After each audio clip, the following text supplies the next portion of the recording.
मधुबन के बाबा, मधुबन के बाबा मुरली वाले, आपका क्या कहना, आपका क्या कहना। ओम शांति। आज 28 अगस्त 2026 के साकार मधुर महावाक्य हैं। आज मीठे मीठे बाप दादा बोले, मीठे बच्चे, तुम ड्रामा के गुप्त राज को जानते हो कि ये संगम युग ही चढ़ती कला का युग है। सतयुग से लेकर कलाएं कम होती जाती हैं। बाबा ने कहा, मीठे बच्चे, तुम ड्रामा के गुप्त राज को जानते हो कि ये संगम युग ही चढ़ती कला का युग है। सतयुग से लेकर कलाएं कम होती जाती हैं। बाबा ने आज प्रश्न पूछा कि सबसे उत्तम सेवा कौन सी है और वो सेवा कौन करता है। बाबा ने उत्तर में समझाया, भारत को स्वर्ग बनाना, रंक को राव बनाना, पतित को पावन बनाना, ये है सबसे उत्तम सेवा। ऐसी सेवा एक बाप के सिवाय और कोई भी नहीं कर सकता। बाप ने ऐसी महान सेवा की है, तभी तो बच्चे उनकी इज्जत करते हैं। सबसे पहले सोमनाथ का मंदिर बनाकर उनकी पूजा करते हैं। मुरली का गीत है, आखिर वह दिन आया आज। ओम शांति। मीठे मीठे रूहानी बच्चों ने ये गीत सुना। जैसे आत्मा गुप्त है और शरीर प्रत्यक्ष है, आत्मा इन आँखों से देखने में नहीं आती, इनकॉग्निटो है ज़रूर, परंतु इस शरीर से ढकी हुई है, इसलिए कहा जाता है आत्मा गुप्त है। आत्मा खुद कहती है, मैं निराकार हूँ, यहाँ साकार में आकर गुप्त बनी हूँ। आत्माओं की निराकारी दुनिया है, वहाँ तो गुप्त की बात ही नहीं। परमपिता परमात्मा भी वहाँ रहते हैं। उनको कहा जाता है सुप्रीम। ऊंच ते ऊंच आत्मा, परे ते परे रहने वाला है परमपिता परमात्मा। बाप कहते हैं, जैसे तुम गुप्त हो, मुझे भी गुप्त आना पड़े। मैं गर्भ जेल में नहीं आता हूँ, मेरा नाम एक ही शिव चला आता है। मैं इसमें आता हूँ तो मेरा नाम नहीं बदलता। इनकी आत्मा का जो शरीर है, उनका नाम बदलता है। मुझे तो शिव ही कहते हैं, सभी आत्माओं का बाप। तो तुम आत्माएं इस शरीर में गुप्त हो, इस शरीर द्वारा कर्म करती हो। मैं भी गुप्त हूँ। तुम बच्चों को ये ज्ञान अब मिल रहा है कि मैं आत्मा इस शरीर से ढकी हुई हूँ। आत्मा है इनकॉग्निटो, शरीर है कॉग्निटो। मैं भी अशरीरी हूँ। बाप इनकॉग्निटो इस शरीर द्वारा सुनाते हैं, तुम भी इनकॉग्निटो हो, शरीर द्वारा सुनते हो। तुम जानते हो बाबा आया हुआ है। बाप आते हैं भारत को फिर से गरीब से साहूकार बनाने।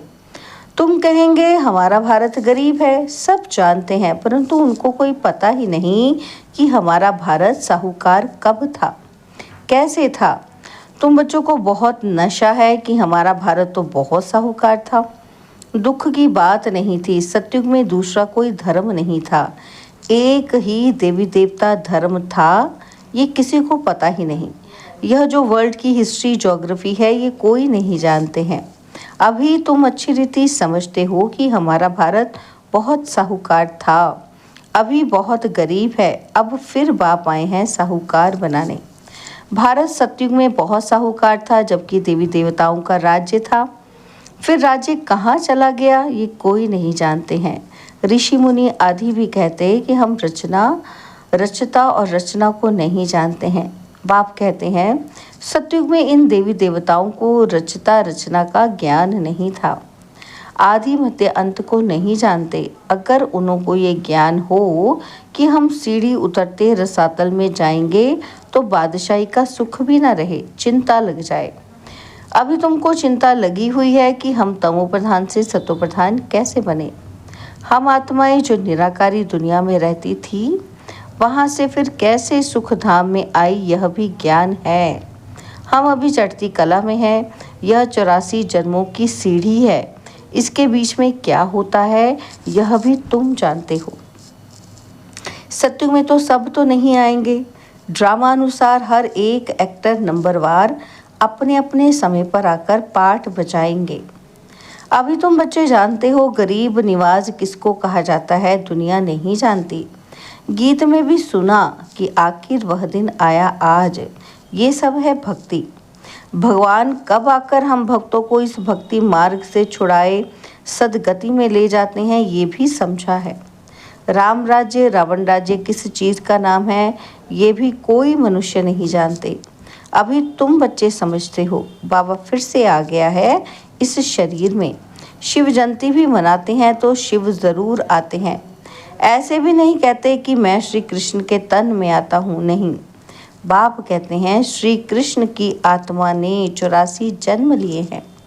जो पहले नंबर में था वह अब अंत में है। तत्वम, मैं तो आता ही हूँ साधारण तन में। तुमको आकर बतलाता हूँ कि तुम कैसे 84 जन्म भोगते हो। इस समय देवता धर्म का तो एक भी अपने को समझते नहीं है, क्योंकि सत्य को बहुत दूर ले गए हैं। कल्प की आयु लाखों वर्ष लिख दी है। वास्तव में ड्रामा की हिस्ट्री तो बहुत छोटी है। इसमें कोई धर्म की 500 वर्ष की, कोई की 2500 वर्ष की हिस्ट्री है। तुम्हारी हिस्ट्री है 5000 वर्ष की। देवता धर्म वाले ही स्वर्ग में आएंगे और धर्म तो आते ही बाद में हैं। देवता धर्म वाले ही और धर्मों में कन्वर्ट हो गए हैं।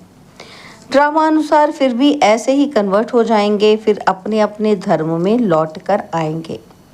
बाप समझाते हैं, बच्चे तुम तो विश्व के मालिक थे।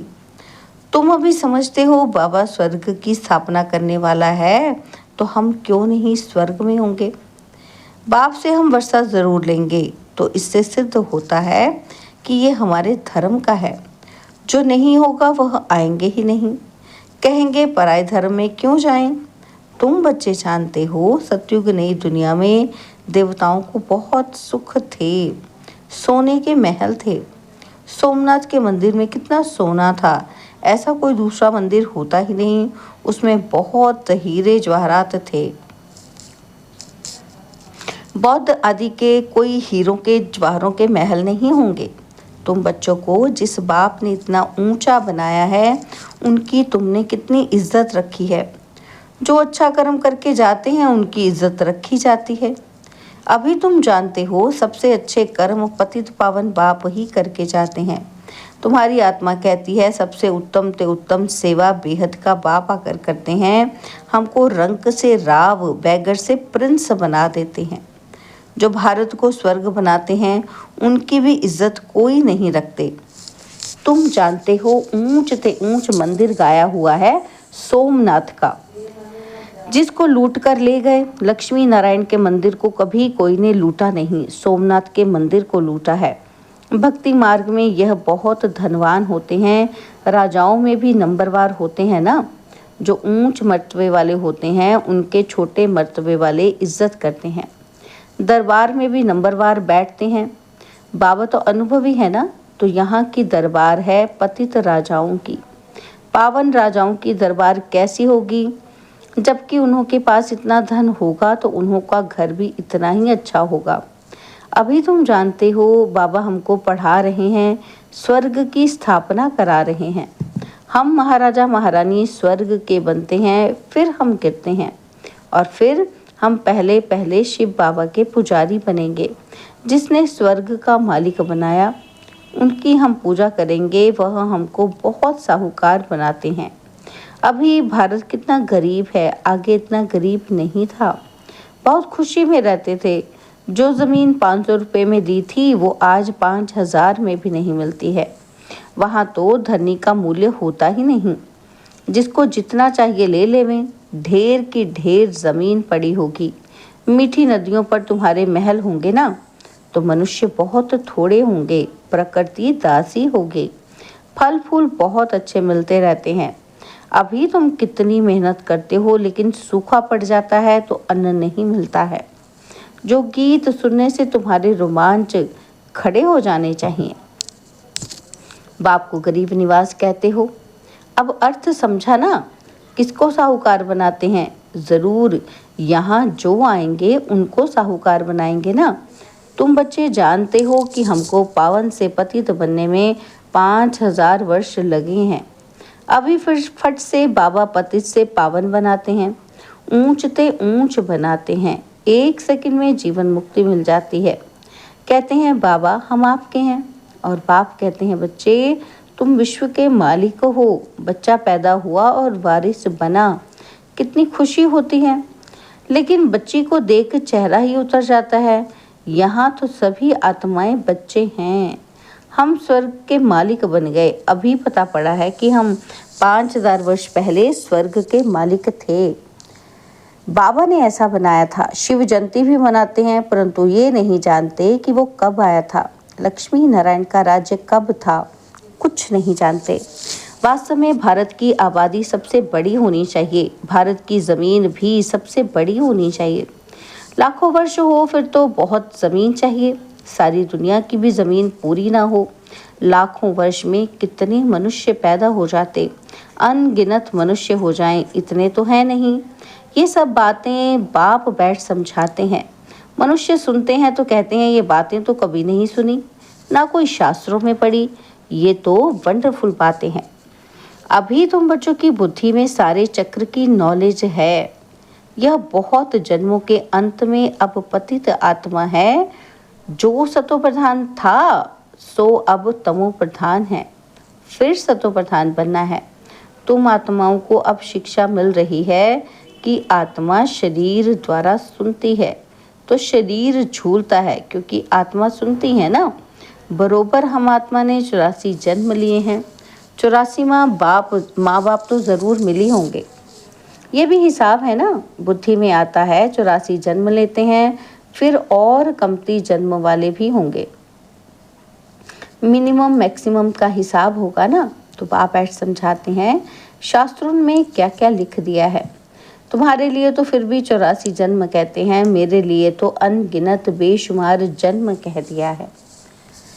कण कण में बस जिधर देखता हूँ तू ही तू, कृष्ण ही कृष्ण है। मथुरा वृंदावन में कहते हैं श्री कृष्ण सर्वव्यापी है। राधे पंथ वाले फिर कहेंगे राधे ही राधे। कहेंगे हम राधा स्वामी हैं, कृष्ण स्वामी और हैं। वह राधे को मानते हैं। जिधर देखता हूँ राधे ही राधे, तुम भी राधे हम भी राधे। अब बाप बैठ समझाते हैं कि बरोबर मैं गरीब निवाज हूँ ना। भारत ही सबसे साहूकार था, अभी सबसे गरीब बना है, इसलिए मुझे भारत में ही आना पड़े। ये बना बनाया ड्रामा है, इसमें ज़रा भी फर्क नहीं हो सकता है। यह ह्यूज ड्रामा है। ड्रामा जो शूट हुआ वह हूबहू रिपीट होगा। ड्रामा का भी पता होना चाहिए। ड्रामा माना ड्रामा। वह होता है हद का ड्रामा और ये है बेहद का ड्रामा। इसके आदि मध्य अंत को कोई नहीं जानते। तो गरीब निवाज आकर भगवान को ही मानेंगे, श्री कृष्ण को नहीं मानेंगे।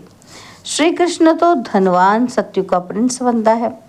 भगवान को तो अपना शरीर है नहीं। वह आकर तुम बच्चों को धनवान बनाते हैं, तुमको राजयोग की शिक्षा देते हैं। वह भी पढ़ाई से बैरिस्टर आदि बनते हैं, फिर कमाई करते हैं। बाप भी तुमको अभी पढ़ाते हैं। तुम भविष्य में नर से नारायण बनते हो, तुम्हारा जन्म तो होगा ना। ऐसे तो नहीं कि स्वर्ग कोई समुद्र से निकल आएगा। श्री कृष्ण ने भी जन्म लिया ना। कंसपुरी आदि तो उस समय थी नहीं। श्री कृष्ण का कितना नाम गाया जाता है, उनके बाप का नाम ही नहीं। उनका बाप कहाँ है? ज़रूर राजा का बच्चा होगा ना। वहाँ बड़े राजा के घर में जन्म होता है, परंतु वह पतित राजा होने के कारण उनका नाम थोड़े ही होगा। श्री कृष्ण जब हैं तब थोड़े पतित भी रहते हैं। जब वह बिल्कुल खलास हो जाते हैं तब वह गद्दी पर बैठते हैं, अपना राज्य ले लेते हैं, तब ही उनका संवत शुरू होता है। लक्ष्मी नारायण से संवत शुरू होता है। तुम पूरा हिसाब लिखते हो, इनका राज्य इतना समय और फिर इनका इतना समय, तो मनुष्य समझेंगे ये तो कल्प की आयु बड़ी हो ही नहीं सकती।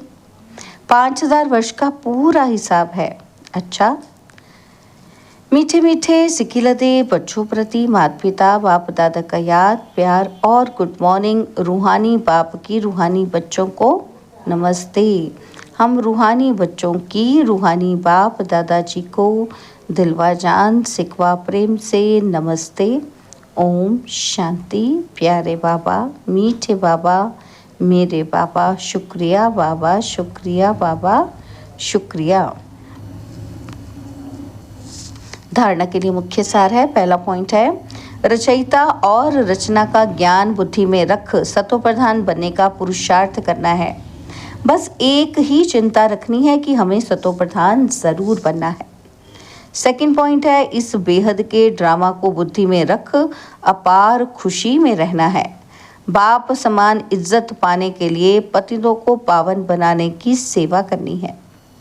बाबा ने आज हमें वरदान दिया, अधिकारीपन की स्मृति द्वारा सर्व शक्तियों का अनुभव करने वाले प्राप्ति स्वरूप भव। अधिपक्कारीपन की स्मृति द्वारा सर्व शक्तियों का अनुभव करने वाले प्राप्ति स्वरूप भव। यदि बुद्धि का संबंध सदा एक बाप से लगा हुआ रहे तो सर्व शक्तियों का वर्षा अधिकार के रूप में प्राप्त होता है। जो अधिकारी समझकर हर कर्म करते हैं उन्हें कहने व संकल्प में भी मांगने की आवश्यकता नहीं रहती। यह अधिकारीपन की स्मृति ही सर्व शक्तियों के प्राप्ति का अनुभव कराती हैं। तो नशा रहे कि सर्व शक्तियाँ हमारा जन्मसिद्ध अधिकार हैं। अधिकारी बन करके चलो तो अधीनता समाप्त हो जाएगी।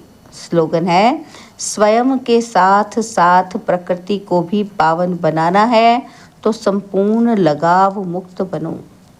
स्वयं के साथ साथ प्रकृति को भी पावन बनाना है तो संपूर्ण लगाव मुक्त बनो। बाबा के अव्यक्त इशारे हैं, अपवित्रता के बीज को भी समाप्त कर संपूर्ण स्वच्छ बनो। अगर पवित्रता का नियम पक्का है तो लगाव मुक्त, ईर्ष्या और क्रोध से भी मुक्त बनो। चिड़चिड़ापन भी ना हो, यह भी लगाव नहीं रखो कि ये होना ही चाहिए। स्वार्थ या ईर्ष्या के वश कोई बात करेंगे और वो पूरी नहीं होगी तो क्रोध पैदा होगा। इसलिए पवित्रता के पिलर को पक्का करो तो ये पिलर लाइट हाउस का काम करेगा। अच्छा, ओम शांति।